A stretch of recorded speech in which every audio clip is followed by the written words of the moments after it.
Bonjour à toutes et à tous. Dans cette vidéo, nous allons continuer le cours de dérivabilité et commencer l'étude des grands théorèmes qui sont au programme de MPSI sur la notion de dérivabilité en étudiant la notion d'extrémum local. Donc on va se fixer dans cette vidéo un cadre. Donc I, c'est un intervalle. Donc, et c'est un intervalle non trivial. Ça veut dire non réduit, non vide, non réduit à un point, c'est-à-dire un intervalle infini. Et f, c'est une fonction définie sur i. Alors, une première définition.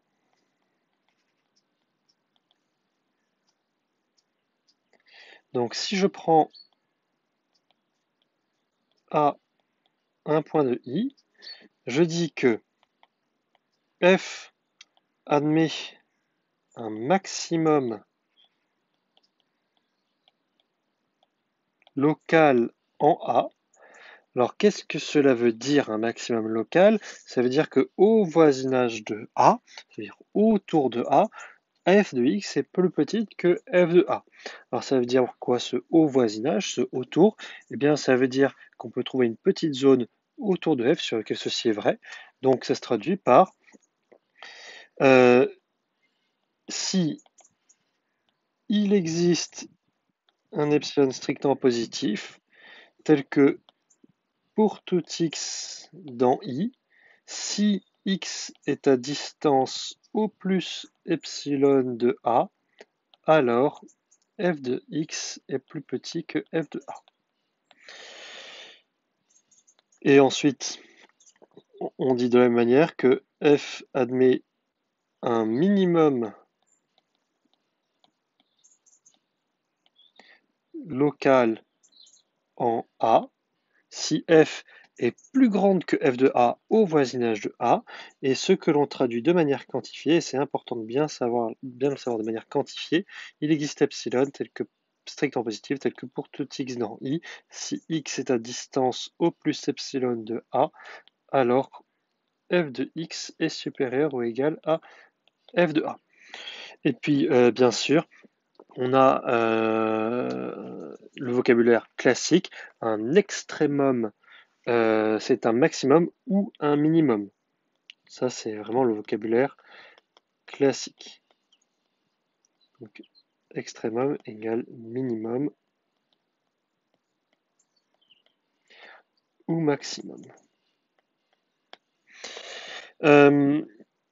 Alors, une remarque, on avait déjà aussi parlé de minimum, de maximum, d'extrémum, mais globalement, donc sans le vocabulaire local. Donc, quand on parle de maximum de manière générale, on parle de maximum global.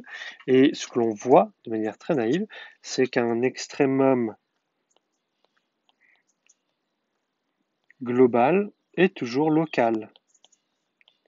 Donc, un extrémum global est un extrémum local. Pour le voir, il suffit de prendre n'importe quel epsilon dans les définitions quantifiées. Tous les epsilon fonctionnent. Alors la réciproque est bien entendu fausse. Il suffit de faire un petit dessin pour donner un contre-exemple. Hop, si je prends une fonction comme ça, j'ai ici deux extrémums locaux qui ne sont pas globaux.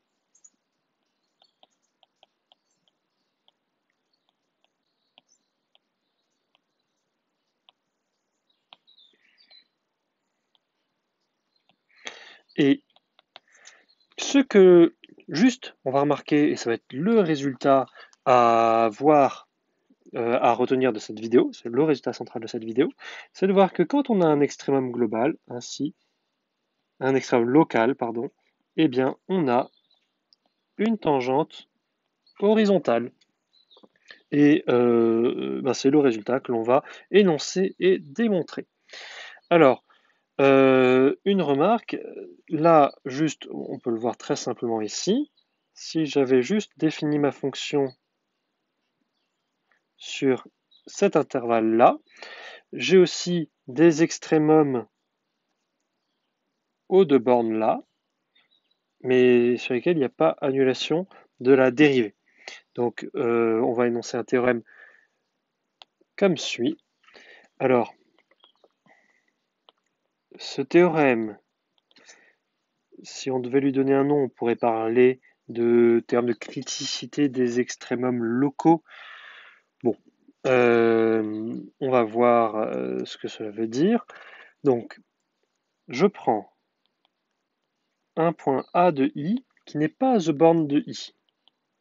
Donc, je demande à ce que I soit strictement compris entre les bornes inférieures, que A soit strictement compris entre les bornes inférieures et supérieures de I. Donc ça, on peut aussi le résumer en A appartient à l'intérieur de I. L'intérieur, ça veut dire c'est ce qui est dans I, sauf au bord de I, donc sauf les bornes. Et vous développerez ça en deuxième année. Eh bien, si f est dérivable en A, et si f admet un extrémum local en A, alors la dérivée de f en A est nulle. Alors, pour le vocabulaire, dérivée qui s'annule, ça veut dire que A est un point critique pour f. C'est du vocabulaire. C'est pas un vocabulaire qu'on va beaucoup utiliser en première année, c'est un vocabulaire que vous utiliserez plus en deuxième année. Donc, c'est pas forcément nécessaire d'investir pour trop le retenir maintenant, mais d'où le titre que je vous ai annoncé, un extrémum local intérieur, à l'intérieur de l'intervalle de définition, est le lieu d'un point critique. Donc, criticité des extrémums locaux. On démontre. Hop. Alors, ce que l'on sait, c'est donc que, alors on va supposer que, quitte à considérer moins f, donc je peux supposer que f admet un maximum local en A, et donc on sait qu'il existe un epsilon strictement positif, tel que pour tout x dans I, si x moins a si x est à distance au plus epsilon de a, alors f de x est inférieur ou égal à f de a. Et alors ce epsilon, l'intervalle a moins epsilon à plus epsilon pourrait déborder de i, mais comme a est à l'intérieur de i, donc comme a est strictement plus grand que la bande inférieure, plus petit que la bande supérieure, quitte à réduire epsilon, on peut supposer que le segment a moins epsilon, a plus epsilon est entièrement inclus dans i. Donc ça va être pratique d'avoir ça. Donc, il suffit de faire un petit dessin.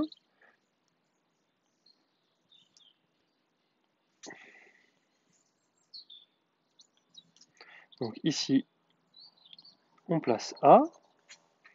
Ici, on place f de A. On a dit extrémum global. Donc, ça ressemble à quelque chose comme ça, la fonction. Hop, là, on a f de A. Et on va regarder des cordes en A.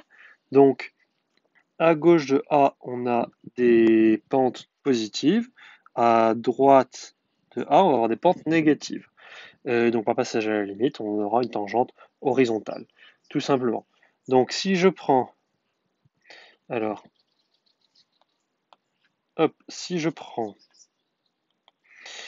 euh, x compris entre a moins epsilon et a, eh bien, alors on a bien sûr x dans i, d'après ce que l'on a supposé juste avant, et on a f de x est inférieur ou égal à f de a, x moins a qui est strictement négatif, donc ça nous donne que f de x moins f de a sur x moins a est positif. Et donc par passage à la limite,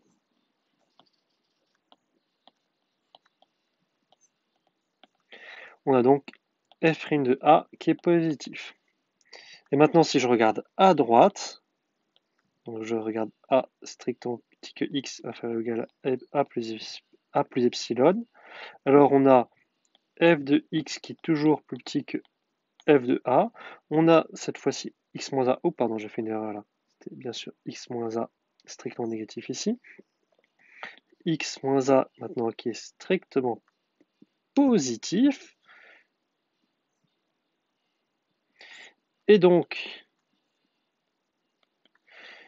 on a maintenant le quotient f de x moins f de a sur x moins a qui est négatif ou nul.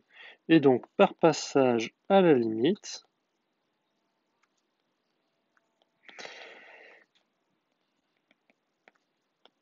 f' de a est négatif. Et on a donc bien f' de a qui est à la fois négatif et positif, c'est-à-dire qui est nul. Alors, donc on a démontré le théorème. On a donc démontré quand on a un extrémum local à l'intérieur de l'ensemble de définition d'une fonction dérivable, on a un point critique. Bien sûr, la réciproque est fausse. Donc,